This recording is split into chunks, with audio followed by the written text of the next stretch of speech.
Well, listeners, welcome to this very, very special May the 4th presentation. Yes, a most auspicious occasion it is. It is indeed, and today we're embarking on a scholarly endeavor. Unparalleled in its rigor. Precisely, we present to you PhD lyrics, overanalyzing the songs you shower to, Yes, we're taking those catchy tunes, those earworms you can't get out of your head, the ones you belt out in the shower. and we're dissecting them with the precision of a surgical laser. We're going to apply the kind of scrutiny you'd expect in a doctoral dissertation to the lyrics we all know and love. Think of it as a deep dive into the subconscious of popular music. But of course, with more intellectual snobbery. Naturally. For our inaugural exploration, we've chosen a text that's both beloved and deceptively complex. A masterpiece of comedic storytelling and subtle social commentary.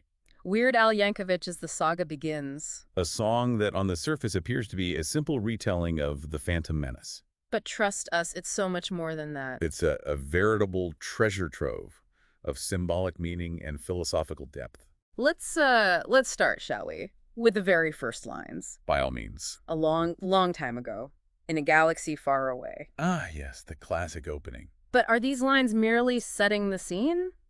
I think not. I would argue that they're doing something much more profound. They're establishing a sense of mythic timelessness. Exactly. A long, long time ago. It takes us out of the realm of linear history. It evokes a sense of the primordial, the mythical. Like we're stepping into a story that's been told and retold for millennia. Precisely. And in a galaxy far away, well, that creates a sense of distance. A remove from our own reality. It allows us to engage with the story on a symbolic level. To see ourselves and our own society reflected in this far-off galaxy. It is. So we're not just watching a movie or listening to a song. We're participating in a grand mythic narrative. And that's just the first two lines. Imagine what treasures await us as we delve deeper. Well, let's delve then, shall we? With gusto. The song quickly moves into the political conflict at the heart of the Phantom Menace, the Trade Federation's blockade of Naboo. Our only hope was to reach the Senate and tell them of the Federation's evil plan. Classic diplomatic maneuver. But of course it doesn't go as planned. But the response, it didn't thrill us. They locked the doors and tried to kill us. This immediate resort to violence? It speaks volumes about the state of galactic politics. Doesn't it suggest that diplomacy is a flimsy facade? A mere formality before the inevitable eruption of conflict. The Trade Federation, they're clearly not interested in peaceful negotiation. They're motivated by greed, by a lust for power. And they're willing to use any means necessary to achieve their aims. Even assassination. It's a chilling reminder that even in a galaxy far, far away, the same power dynamics play out. The strong exploiting the weak. The pursuit of self-interest at the expense of others. A timeless tale, sadly. And then, of course, we have the introduction of one of the most controversial characters in Star Wars history. Jar Jar Binks. We escaped with our lives and met Jar Jar Binks and Boss Nass. Now, on the surface, Jar Jar might seem like mere comic relief. A bumbling buffoon. But I would argue that there's more to him than meets the eye. Oh, absolutely. Jar Jar is a figure of profound symbolic significance. He represents the outsider. The one who doesn't quite fit in. And his treatment by the other characters reflects our own society's discomfort with difference. He's ridiculed. He's ostracized. He's even blamed for the conflict. Which is, of course, deeply unfair. It's a classic case of scapegoating. We project our own fears and anxieties onto those who are different. And in doing so, we absolve ourselves of responsibility. But Jar Jar, despite all this, remains cheerful and optimistic. He's a reminder that even in the face of adversity, it's important to maintain a sense of hope. And to embrace those who are different from us. A powerful message indeed. And then, of course, we have the arrival on Tatooine. The desert planet. That's where we found this boy. Anakin Skywalker, the chosen one. Now, this line might seem like a throwaway. A simple statement of fact. But it's actually a pivotal moment in the narrative. It marks the beginning of Anakin's hero's journey. His destiny is set in motion. And the fate of the galaxy hangs in the balance. It's also worth noting that Anakin is introduced as a slave. A child slave, no less. This immediately raises questions about power and exploitation. Even in this advanced technological society, slavery still exists. And it's clear that Anakin is being exploited for his talents. His incredible piloting skills. His connection to the Force. He's a valuable commodity. And those in power are more than willing to use him for their own game. It's a reminder that even in the most fantastical of settings, the same social injustices can persist. And then, of course, we have the pod racing sequence. One of the most thrilling and visually spectacular scenes in the film. We did what we had to do. You know, we fought for our lives. But the pod racing is more than just a thrilling spectacle. It's also a metaphor for the cutthroat nature of capitalism.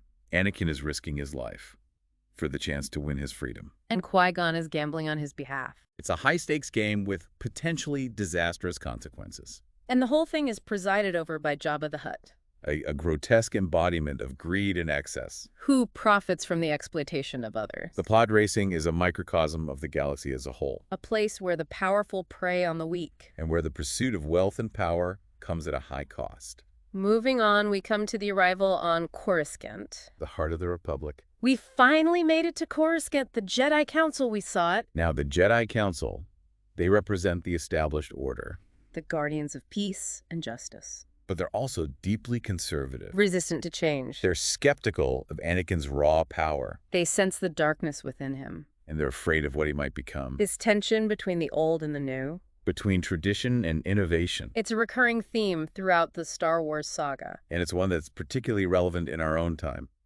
As we grapple with rapid technological and social change. And the challenges of adapting to a new world order. And then, of course, we have the debate over Anakin's midichlorian count. How his midichlorians were off the scale. This attempt to quantify the Force. To reduce it to a biological measurement. It's a fascinating example of the scientific impulse to explain the unexplainable. To demystify the mystical. But it also raises questions about the limits of science. And the importance of acknowledging the things we can't fully understand. But amidst all this skepticism, there's one character who believes in Anakin. Qui-Gon Jinn. And Qui-Gon said, now listen here, just stick it in your pointy ear. I still will teach this boy. Qui-Gon is a maverick. He's not afraid to challenge the status quo. He sees Anakin's potential, And he's determined to help him fulfill it. even if it means going against the Jedi Council. Qui-Gon represents the power of individual conviction. The belief that one person can make a difference, And his faith in Anakin ultimately proves to be well-founded. at least for a while. And then we come to the climactic battle of Naboo. The clash between the Gungans and the droid army. I frankly would like to stay and watch things in the Senate, but everyone was going to the big parade. This line, it might seem like a mere throwaway. But it actually reveals a lot about the narrator's character. He's reluctant to get involved in the conflict. He'd rather watch from the sidelines. It's a perfectly understandable sentiment, Who wants to put themselves in harm's way? but it also suggests a certain lack of courage. An unwillingness to stand up for what's right. And ultimately, he's swept along by the crowd, He ends up participating in the battle whether he likes it or not. which is often how it goes in life, We're caught up in events beyond our control. and forced to make choices we never anticipated. And then, of course, we have Anakin's pivotal role in the battle. Little hotshot flew his plane and saved the day. The boy who was once a slave. He is now a hero, He's fulfilled his destiny, at least for now. but his victory comes at a cost. The death of Qui-Gon Jinn. The Jedi I admire most met up with Darth Maul, and now he's toast. A tragic loss. And a foreshadowing of the darkness to come. The song ends on a bittersweet note. With the narrator expressing his hope that he too will one day become a Jedi. Soon I'm going to be a Jedi. But we, the audience, know that this dream is doomed to fail. The seeds of Anakin's downfall have already been sown. And the galaxy is on the brink of war. So there you have it, a profound and insightful analysis of Weird Al Yankovic's The Saga Begins.